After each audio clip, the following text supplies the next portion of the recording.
So basically, every building, every area has its growth, has its ups, its downs. It's basically up markets, swing markets, to understand like, okay, what are the, as you have to understand what is your strategy, what is your focus. As I learn more and more about the world and about life and about properties, at the end of the day, one thing I learn more and more as I look into multifamily and commercial property, it's more and more about the vision, about the team, about the collaboration, more and more about how you go about your players, how you go about your A, your B, your C, your D, and basically how even in the C market to the B market to B plus, how you adding value, how you raising rents, what's your strategy, what's your game plan, how you going out of the box, how you going to create extra value, how you going to understand the return on the investment, to understand, hey, are you adding value of 100 units per door, or are you adding in the refinance, are you adding in the construction?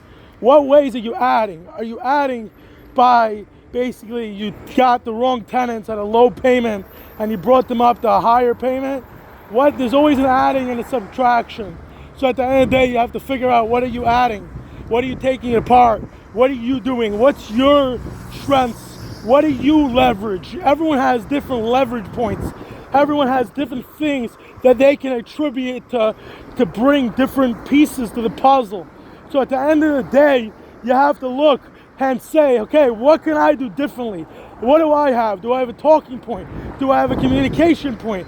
Do I have a connecting point? What do I have differently that can really change the game? Especially when you're looking at this property and you're buying it at $100,000 a door.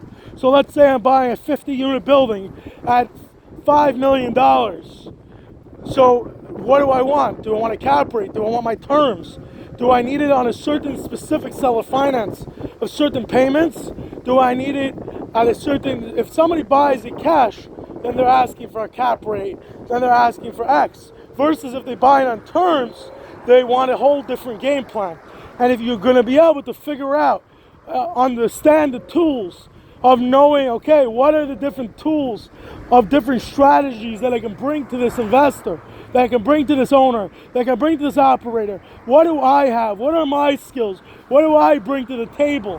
What am I different? What can I attribute to this accomplishment, to this situation? What can I do better than anyone else? How could I do it better? What different? And you have to try to live and learn. Try to understand, okay, is this commercial?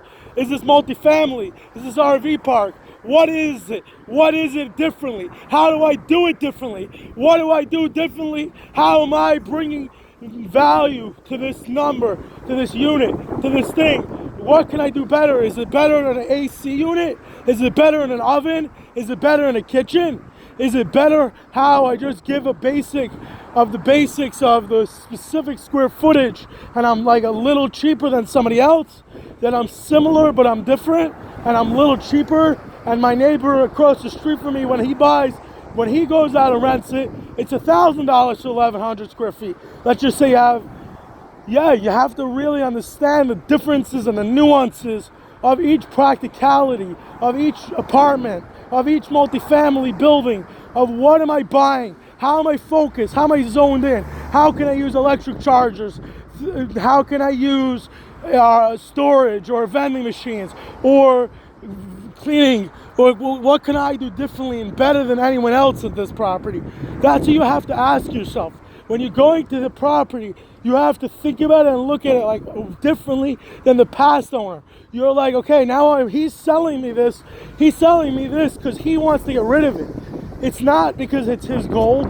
He got his gold. He bought it at a certain price. When you buy is the real money maker. If you buy it right, then you can sell it conservatively, right? Versus if you bought it on a depreciation versus appreciation, or if you bought it creatively, seller finance, or wraps, or novations, right? You have to know what strategy do I want to go with.